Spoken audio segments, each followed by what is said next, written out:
Salam damai dari Tuhan bagi jemaat sekalian. Pada Minggu Sengsara ke-6 ini, ibadah kita masih tetap dilaksanakan di rumah-rumah. Gereja melakukan ini dalam rangka solidaritas dengan umat dan dunia yang sedang menderita, yang berduka karena virus corona. Penghayatan kita dalam mengakhiri perayaan masa sengsara Yesus diarahkan pada panggilan penghayatan berdamai dengan salib, di mana Yesus mengendarai seekor keledai sebagai simbol perdamaian. Ketika Yesus memasuki kota ini, ia disambut dengan lambaian daun palem dan bersorak-sorai Hosana. Demikian kesaksian Yohanes pasal 12 ayat 12 sampai 15. Kita bersyukur karena dimampukan Tuhan melewati penghayatan Minggu Sengsara dalam menahan diri untuk tetap tinggal di rumah, merenungkan karya pengorbanan Kristus, dan memikul salib keluarga kita. Marilah, saya mengajak kita semua berdiri, siapkan hatimu untuk menghadap Tuhan, sambil kita bernyanyi menurut Kidung Jemaat nomor 183, Menjulang Nyata.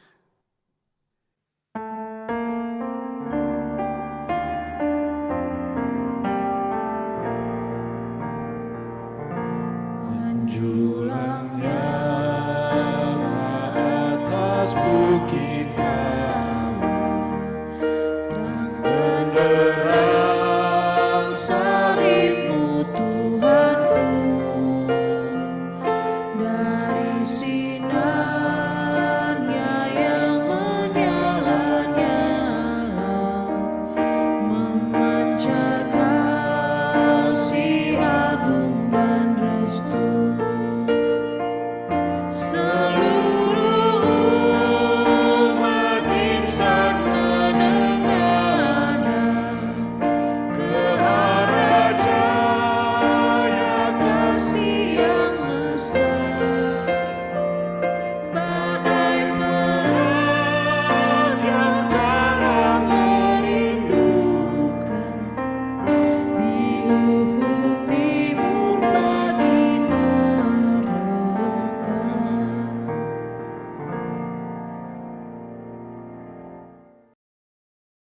Mari kita tabiskan ibadah ini. Pertolongan kita adalah dalam nama Tuhan yang menjadikan langit dan bumi, yang tetap setia untuk selama-lamanya dan tidak meninggalkan perbuatan tangannya. Salam damai Kristus, Tuhan besertamu. Amin. Kita muliakan Tuhan dengan menyanyi bersama ayat 2 nyanyian Kidung Jemaat 183.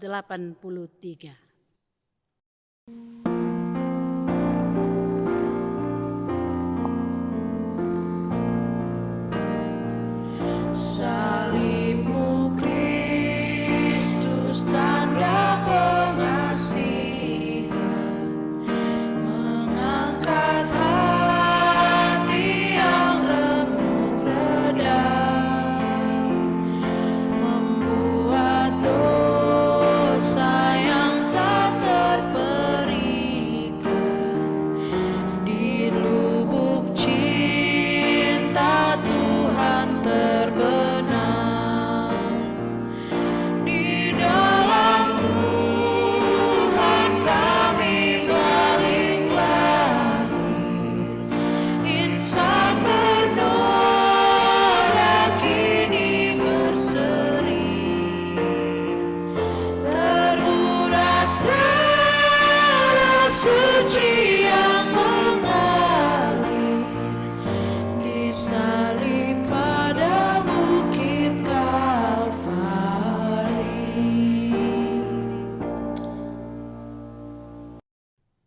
kita dengarkan nas pembimbing menurut Markus pasal 8 ayat 34. Lalu Yesus memanggil orang banyak dan murid-muridnya dan berkata kepada mereka, "Setiap orang yang mau mengikut aku, ia harus menyangkal dirinya, memikul salibnya, dan mengikut aku."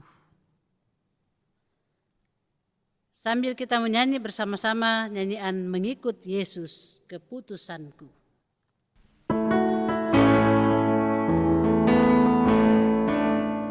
Mengikut Yesus keputusanku, mengikut Yesus keputusanku, mengikut Yesus keputusanku, ku tak ingkar, ku tak ingkar.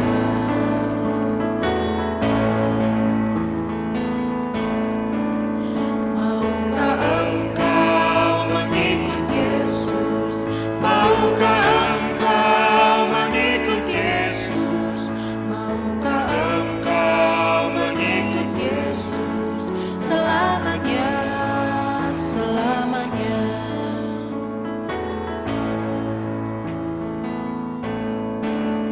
I have decided to follow Jesus.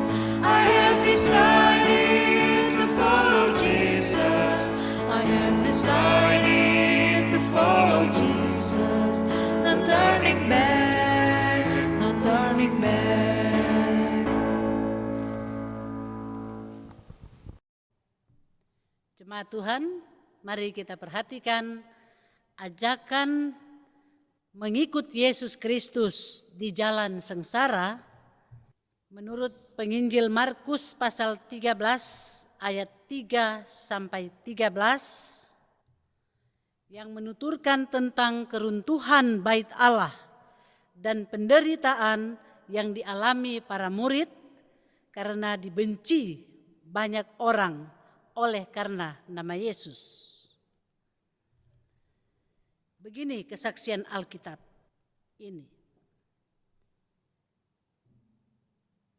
Ketika Yesus duduk di atas bukit Zaitun berhadapan dengan bait Allah, Petrus, Yakobus, Yohanes, dan Andreas bertanya sendirian kepadanya, "Katakanlah kepada kami, bagaimanakah itu akan terjadi?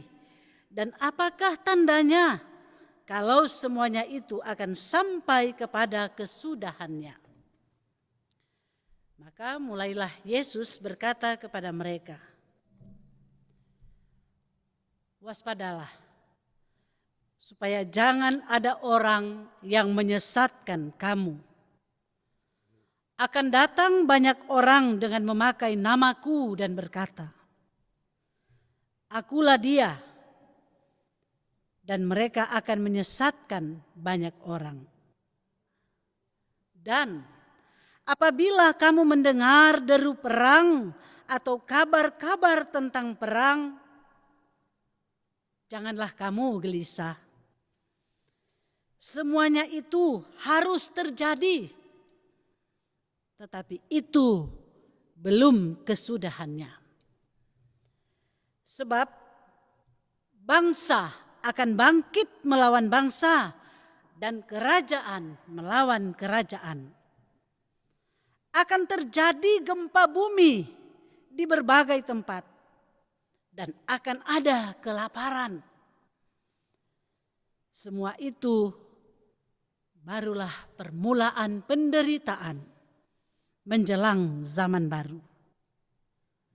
Tetapi kamu ini, hati-hatilah. Kamu akan diserahkan kepada majelis agama dan kamu akan dipukul di rumah ibadat. Dan kamu akan dihadapkan ke muka penguasa-penguasa dan raja-raja karena aku, sebagai kesaksian bagi mereka. Tetapi Injil harus diberitakan dahulu kepada semua bangsa. Dan jika kamu digiring dan diserahkan, janganlah kamu khawatir akan apa yang harus kamu katakan. Tetapi katakanlah apa yang dikaruniakan kepadamu pada saat itu juga. Sebab bukan kamu yang berkata-kata, melainkan Roh Kudus. Seorang saudara akan menyerahkan saudaranya untuk dibunuh. Demikian juga seorang ayah terhadap anaknya, dan anak-anak akan memberontak terhadap orang tuanya dan akan membunuh mereka. Kamu akan dibenci semua orang oleh karena namaku. Tetapi orang yang bertahan sampai pada kesudahannya, ia akan selamat. Mari kita memberi respon atas ajakan Yesus mengikut dia di jalan sengsara dengan memuliakan dia menurut nyanyian Kidung Jemaat nomor 436, Lawanlah Godaan.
Jemaat sekalian, hidup menyangkal diri dan mengikut Tuhan memang tidak mudah. Pencobaan datang silih berganti menyapa kita. Terkadang kita kuat dan mampu melawan godaan keinginan diri. Namun banyak kali kita menyerah pada kehendak manusiawi kita. Karena itu sekarang ini Allah menanti kita untuk datang mengaku dosa kepadanya. Mari kita berdoa. Kami datang Tuhan, mengaku dosa dan kesalahan kami. Karena sesungguhnya kami adalah umat-Mu yang boleh hidup karena anugerah-Mu. Dan Engkau merahmati kami dengan kasih setia-Mu. Tak mampu kami merawat kasih karunia Tuhan itu dengan menjalani hidup yang berkenan kepadamu, hidup yang berdampak bagi orang lain. Karena yang ada pada kami adalah kecenderungan untuk mengikuti keinginan kami sendiri, kecenderungan untuk berlaku tamak, dan kecenderungan untuk senantiasa tidak menghargai hidup yang Engkau berikan kepada kami.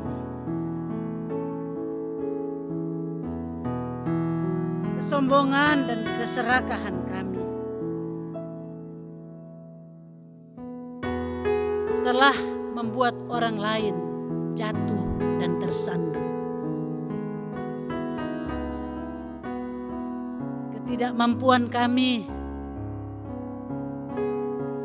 untuk memelihara kasih karunia-Mu, ya Tuhan Allah, telah mengantar kami melakukan hal-hal yang bertentangan dengan kehendak-Mu. Tuhan,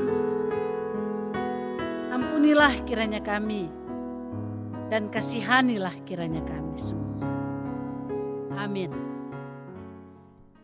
Jemaat Tuhan, mari kita menyanyi bersama-sama nyanyian Kidung Jemaat 467, Tuhanku bila hati kawanku.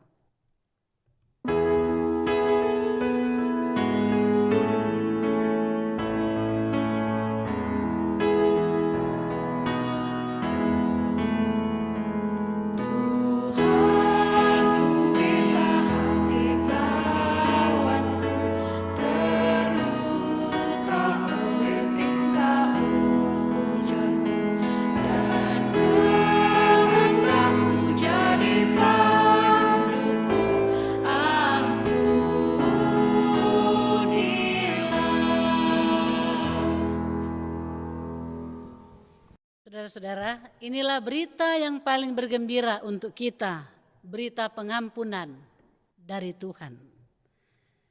Karena setiap orang yang menyesali dosanya, Allah akan memulihkannya. Firman Allah berkata di dalam Kolose pasal 3 ayat 13. Sabarlah kamu seorang terhadap yang lain, dan ampunilah seorang akan yang lain apabila seorang menaruh dendam terhadap yang lain. Sama seperti Tuhan telah mengampuni kamu, kamu perbuat jugalah demikian. Itulah berita pengampunan dari Tuhan. Mari kita muliakan Dia. Kita menyanyi nyanyian NKB nomor 84, Ku berikan bagimu tubuhku, darahku.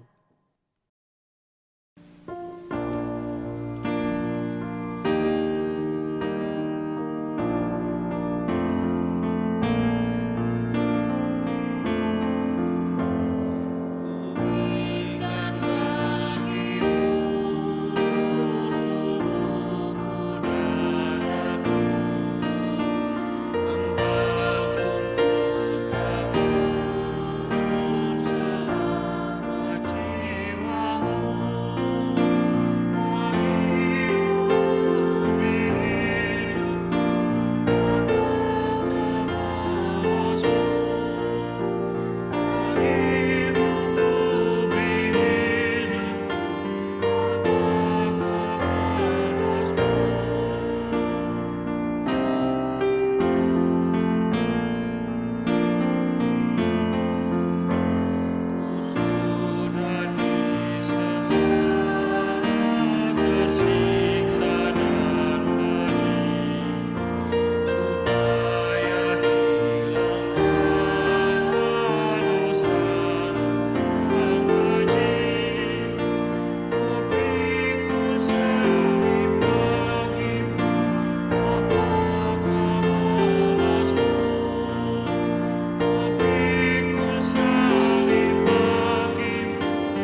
Mari kita berdoa, mohon tuntunan Roh Kudus untuk kita membaca dan menghayati firman Tuhan ini. Kami sungguh bersyukur bahwa kepada kami pada hari ini diberi ruang dan waktu untuk boleh membaca Alkitab ini. Yang kami percaya bahwa Alkitab Perjanjian Lama dan Perjanjian Baru ini ketika dibaca, diwartakan, diterima dan dihayati sebagai penuntun kehidupan kami, itu adalah firman Tuhan bagi kami pada hari ini. Maka berfirmanlah ya Tuhan Allah, kami mendengarkannya. Amin.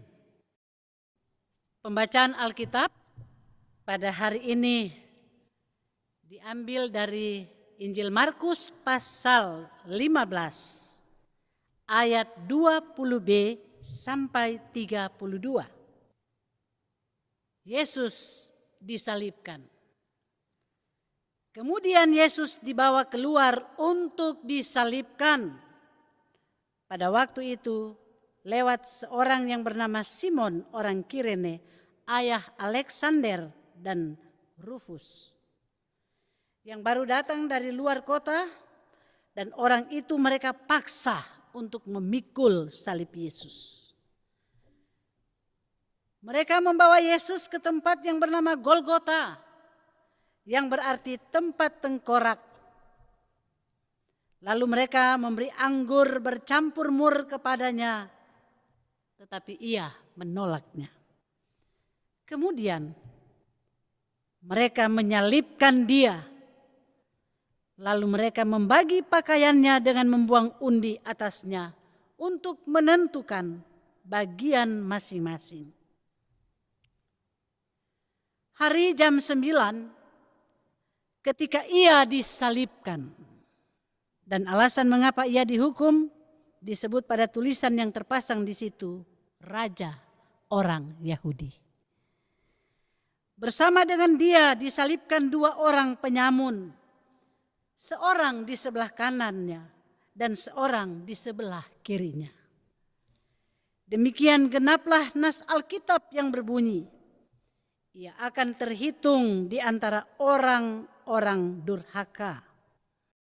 Orang-orang yang lewat di sana menghujat dia dan sambil menggelengkan kepala mereka berkata, "Hai engkau yang mau merubuhkan bait suci dan mau membangunnya kembali dalam 3 hari. Turunlah dari salib itu dan selamatkan dirimu." Demikian juga imam-imam kepala bersama-sama ahli Taurat mengolok-olokkan dia di antara mereka sendiri, dan mereka berkata, "Orang lain ia selamatkan, tetapi dirinya sendiri tidak dapat ia selamatkan. Baiklah Mesias, Raja Israel itu turun dari salib itu, supaya kita lihat dan percaya." Bahkan kedua orang yang disalibkan bersama-sama dengan dia mencela dia juga. Demikianlah firman Tuhan. Mari kita menyanyi Jesus Remember Me.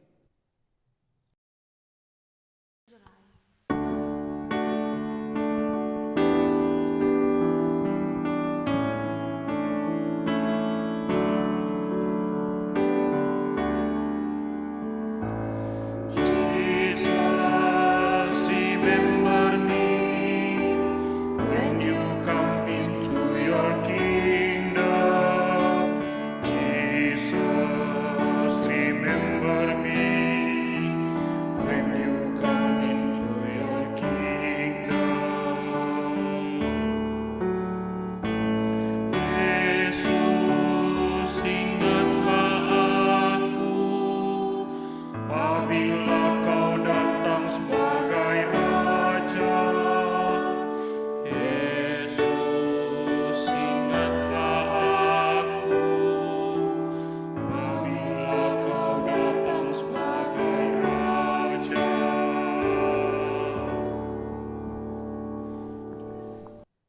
Saudara-saudara yang dikasihi oleh Tuhan Yesus Kristus, mari kita bersyukur kepada Tuhan karena kita masih diberikan kehidupan, masih diberi ruang dan waktu menikmati, bahkan merayakan kasih karunia-Nya. Karena hari ini kita akan mengakhiri Minggu Sengsara yang terakhir. Karena hari Jumat yang akan datang tanggal 10 April 2020 bagi kita itu merupakan puncak peringatan dan penghayatan kematian Tuhan kita Yesus Kristus. Dan kita menyebut itu Jumat Agung. Kami berharap 6 minggu sengsara yang kita lalui ini dengan penuh pengharapan dan penghayatan betapa Kristus mau menderita, mau disalibkan, bahkan mati untuk kita orang berdosa ini. Drama salib sebagaimana dikisahkan oleh penginjil Markus ini adalah klimaks dari jalan derita, Via Dolorosa yang harus dijalani oleh Yesus sampai pada titik darah terakhir disalib di Bukit Golgota. Dikisahkan di sini bahwa setelah vonis dijatuhkan oleh penguasa pada waktu itu, Yesus dibawa keluar dari pengadilan untuk disalibkan. Maka mulailah dia berjalan tertatih-tatih menuju ke Bukit Golgota atau tempat tengkorak atau Calvary. Sebagaimana kita tahu bahwa pada masa itu Bukit Tengkorak atau Calvary adalah tempat eksekusi mati manusia yang terkutuk dalam penilaian hukum dan agama Yahudi. Dan penginjil Markus dalam konteks ini ia menggunakan term bernama tempat tengkorak. Ayat 22 tadi.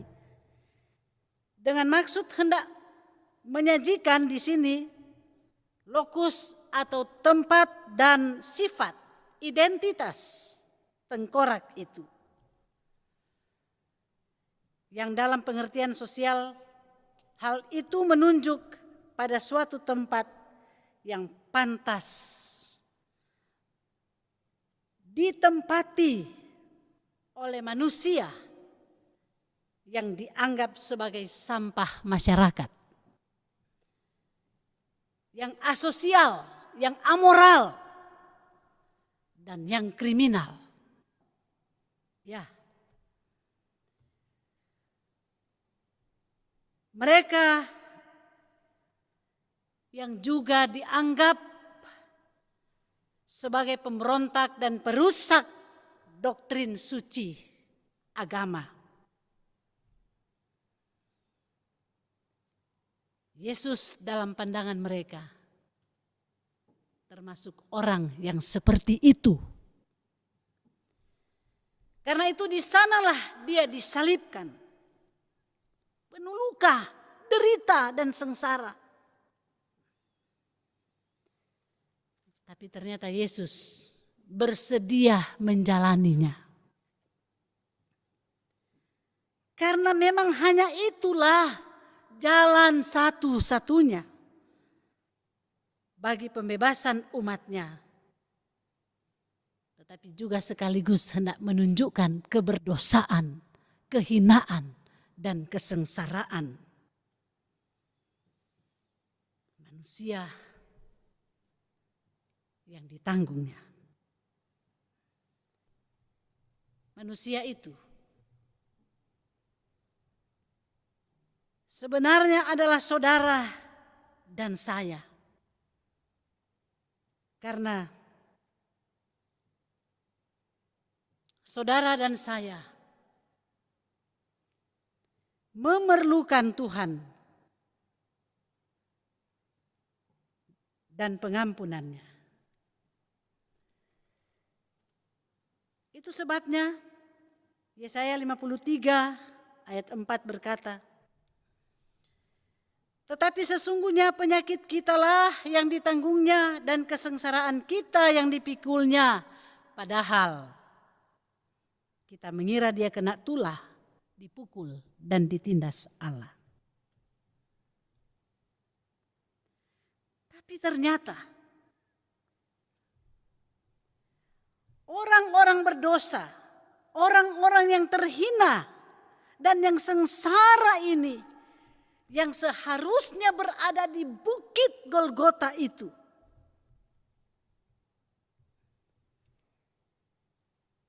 untuk menanggung beban dan derita salib karena dosa, justru mereka itulah yang mencemoohkan dia. Mereka itu jugalah yang mengundi jubahnya dan berkata, sebagaimana disaksikan pada ayat 31, orang lain dia selamatkan, tetapi dirinya sendiri tidak dapat ia selamatkan. Bahkan para prajurit yang terbiasa melakukan kekerasan dan senang menyaksikan kekejaman, suka dengan penderitaan dan kematian yang sadis, mereka justru menjadikan drama salib Yesus sebagai tontonan gratis yang sangat menyenangkan. Mereka memberikan Yesus anggur asam dan bukan anggur manis, minuman raja. Karena bagi mereka, Yesus bukanlah raja. Dia bukan pemimpin mereka. Dia sama sekali tidak punya kualifikasi sebagai seorang pemimpin, apalagi penyelamat. Meskipun di atas palang salib telah tertulis Raja orang Yahudi. Dan rupanya sudah menjadi kebiasaan para prajurit untuk selalu melucuti pakaian para korban dan diberikan kepada masing-masing. Namun, karena jubah Yesus hanya berupa satu tenunan saja, maka mereka mengusulkan untuk tidak usah dibagi, tetapi diundi. Hal ini mengingatkan kita pada apa yang ditulis oleh Mazmur pasal 22 ayat 19. Para prajurit begitu asik menikmati pembagian rezeki. Mereka bersorak kegirangan karena dia yang selama ini mengancam kehormatan, mengancam martabat dan kesenangan dunia, kini dia tidak berdaya lagi. Bahkan penjahat yang disalibkan bersama-sama dengan Yesus pun menggugat konsep kristologi Yesus.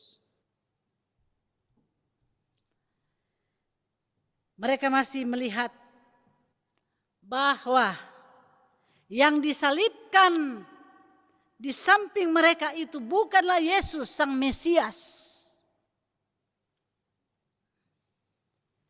Karena mereka masih menantikan Mesias yang dijanjikan itu. Mereka pikir itu KW. Itu palsu. Itu bukan ori, itu bukan asli. Bukan yang sesungguhnya.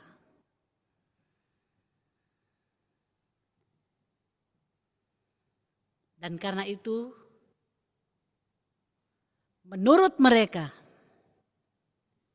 Yesus juga layak mendapatkan hukuman mati karena dianggap telah mempermainkan doktrin mesianik Yahudi.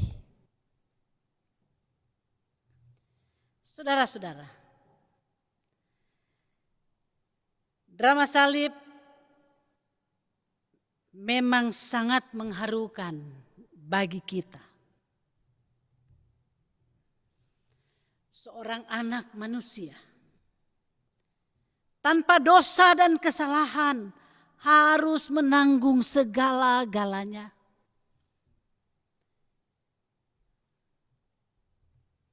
Bahkan kalau kita perhatikan, saat penyaliban itu terjadi, ternyata tidak satu pun dari mereka yang dapat mengerti mengapa Yesus harus disalibkan. Tidak ada yang memahami dan tidak ada yang dapat mengerti. Kematian Yesus itu memang sebuah misteri. Mereka memang mengingat Dia yang dikenal sebagai sesuatu yang sangat luar biasa.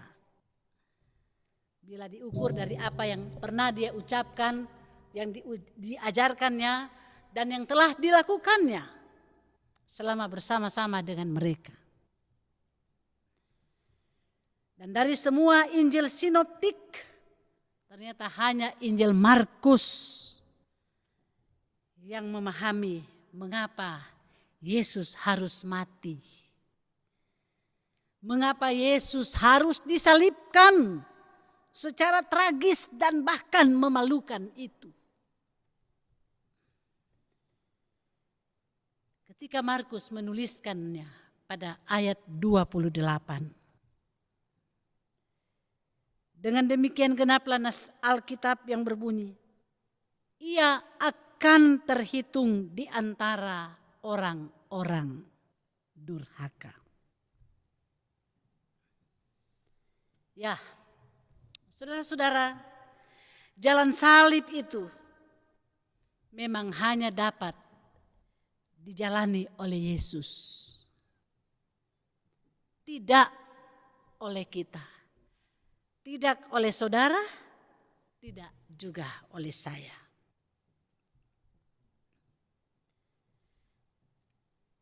Tapi jika kepada kita dikatakan pikulah salibmu dan ikutlah aku, itu berarti baik saudara ataupun saya, kita harus bersedia menerima resiko dan konsekuensi selaku orang yang percaya, selaku gereja Tuhan. Dan jalan kita cuma ada satu. Tetap percaya dan tetap mengikuti Dia dalam kebenaran. Artinya, jika kita menderita karena percaya dan karena mempertahankan iman kita kepada Yesus Kristus, maka itu berarti adalah bagian dari perjalanan salib kita. Tapi jika kita menderita karena perbuatan kita sendiri dan merugikan orang lain, maka itu tidak ada kaitannya dengan salib Yesus. Saudara-saudara, kita semua sangat sadar bahwa pada masa ini kita sedang berada pada situasi dan kondisi yang sangat sukar.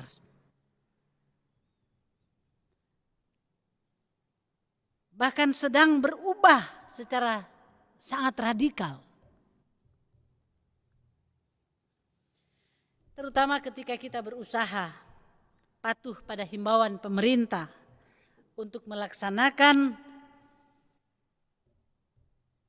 social distancing, bahkan physical distancing, karena pandemik COVID-19 ini. Kita terpaksa harus terpisah dengan orang-orang yang kita kasihi, dengan orang-orang yang kita cintai, yang ada di luar rumah kita. Karena virus corona ini telah menghantam semua dimensi kehidupan kita, bahkan sangat dahsyat.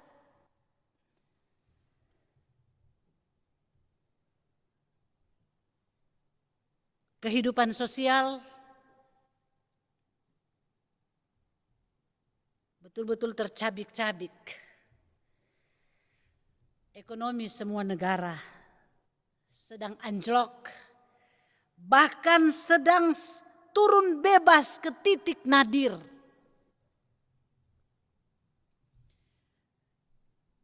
Tingkat kematian yang semakin banyak. Di Indonesia saja sudah lebih dari 2.000 orang untuk kurun waktu 3 minggu ini.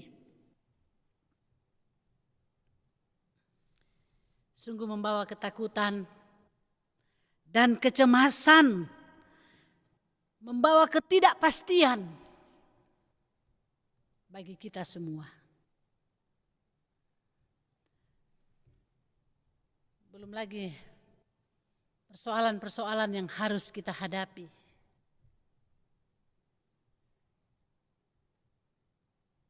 Kita kehilangan pekerjaan.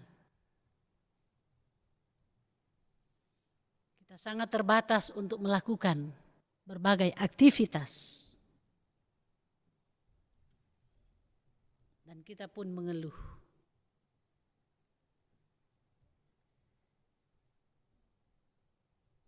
Hampir tidak banyak di antara kita yang mau bersyukur bahwa selalu ada maksud Tuhan di balik semua peristiwa ini. Karena sebagaimana salib yang bukan hanya melambangkan penderitaan saja, tetapi juga kemenangan, maka kita pun harus yakin bahkan bahwa Tuhan ada bersama-sama dengan kita. Mintalah hikmat kepadanya. Berdoalah kepadanya. Agar kita semua diberi persepsi dan perspektif yang baru, yang lebih kreatif untuk mengatasi keadaan ini. Teruslah bersemangat, teruslah percaya bahwa badai ini pasti akan berlalu. Karena COVID-19 ini bukanlah akhir dari dunia.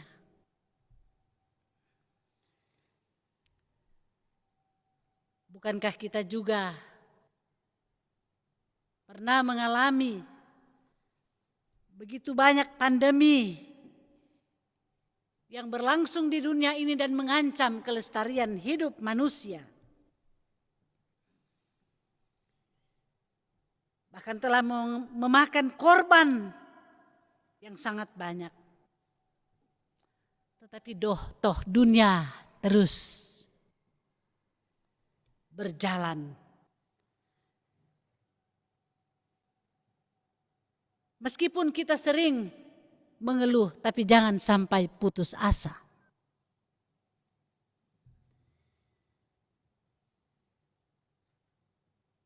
Karena bukankah juga dalam keadaan seperti ini, banyak di antara kita yang juga menemukan metode-metode yang baru untuk bagaimana saling menguatkan, bagaimana saling menghibur.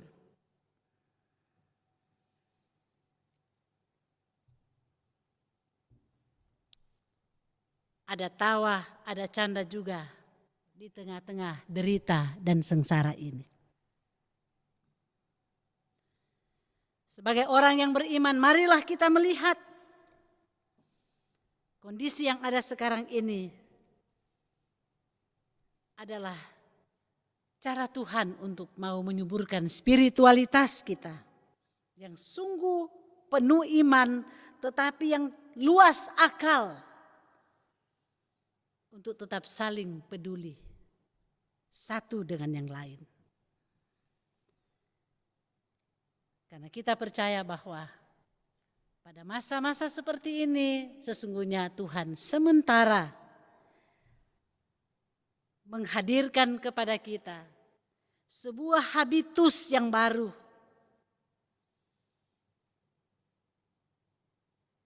untuk kita lebih terampil lagi merawat kehidupan sebagai anugerah Tuhan. Lebih peduli, lebih tenang lagi, lebih sabar lagi. Dan terutama lebih percaya lagi pada pertolongannya. Amin. Saudara-saudara yang kekasih, marilah dengan rela hati kita mempersembahkan kepada Tuhan korban syukur sebagai korban penyangkalan diri.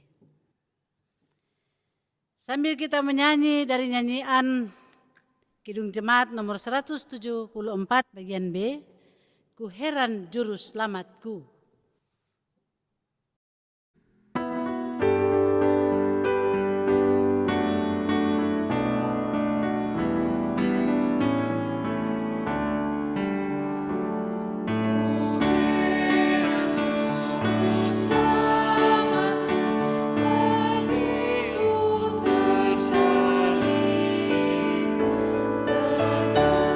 Pada rajaku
Mari kita berdoa.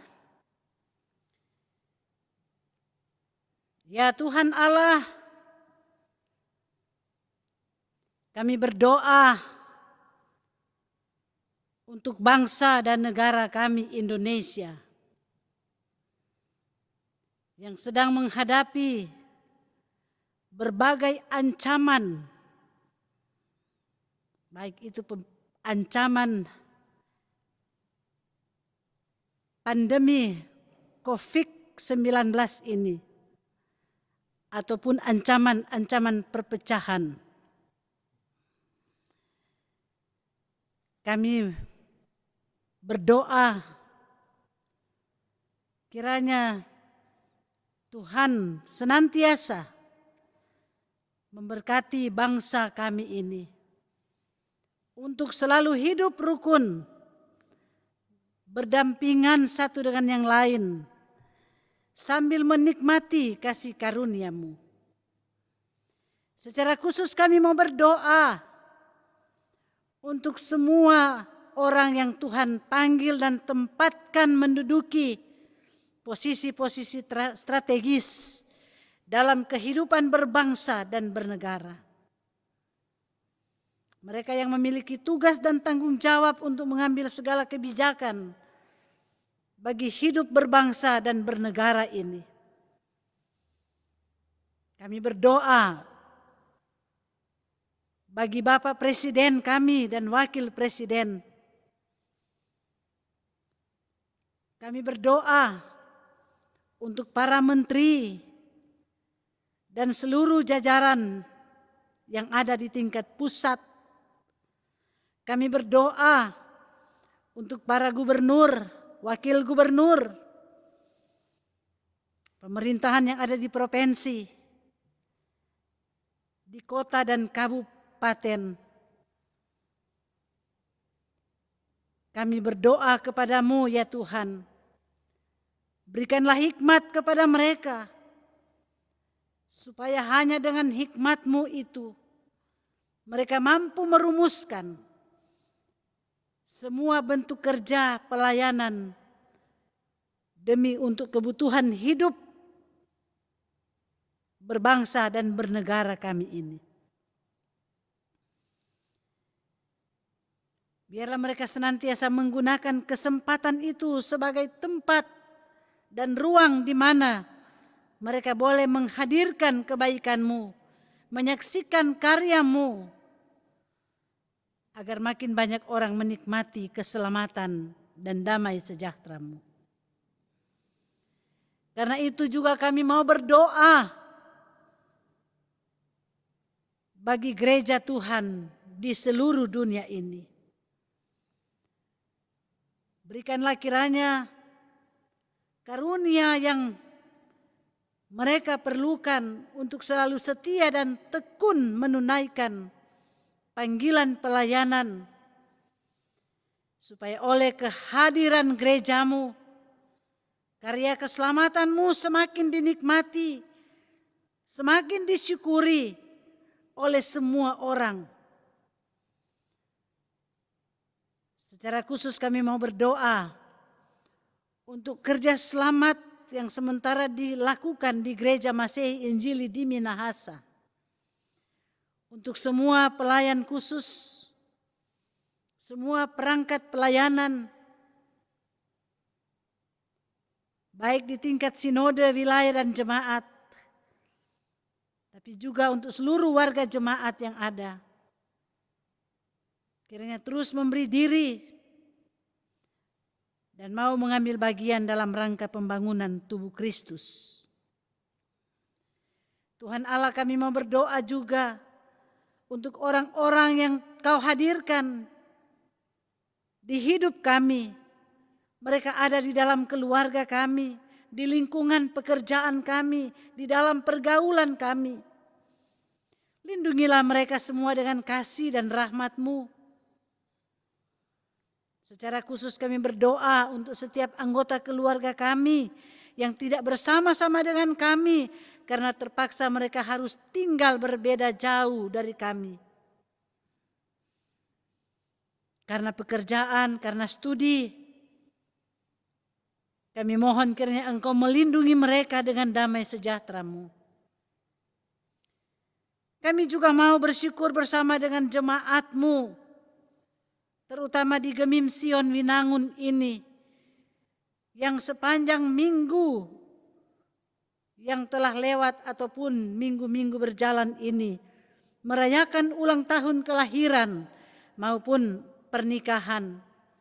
Mereka yang menerima berkat-berkat tertentu dalam hidup, kuduskanlah sukacita mereka dan dengarkanlah semua ungkapan syukur serta puji-pujian yang mereka persembahkan karena perkenanan-Mu.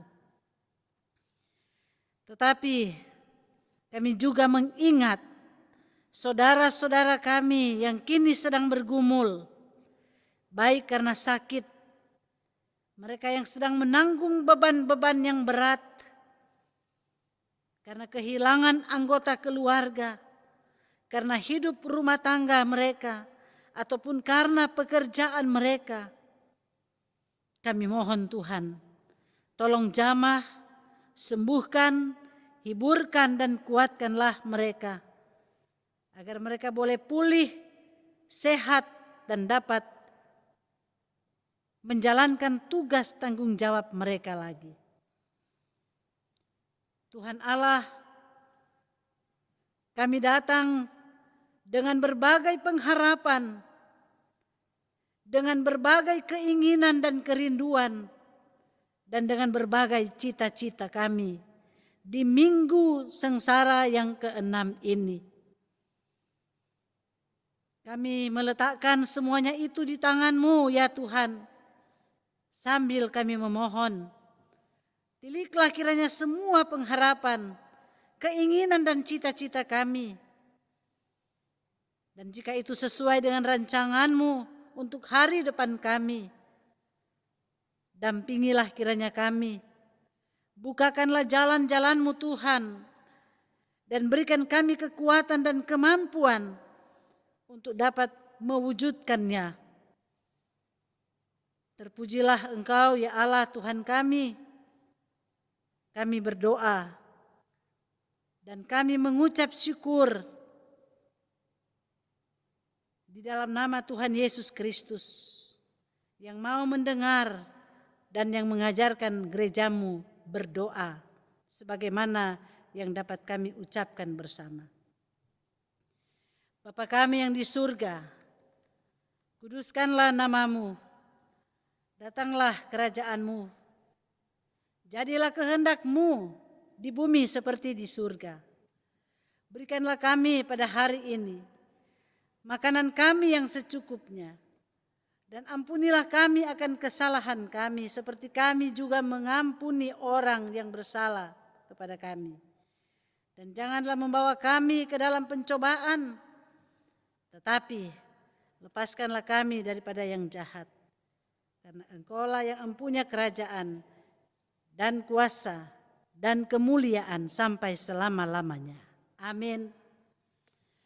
Jemaat Tuhan, pulanglah dengan selamat dan lakukanlah firman Tuhan yang telah kamu terima.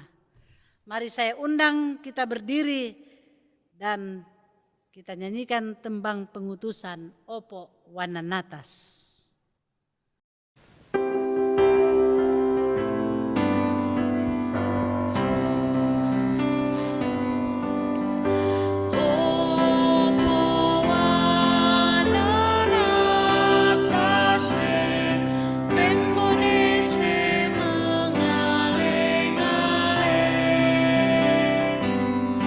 Tembone se mengaling-aling.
Terimalah berkat Tuhan, kasih karunia dan damai sejahtera dari Allah Pencipta, Yesus Kristus penebus dosa, dan Roh Penghibur menyertai kita semua sekarang dan selamanya.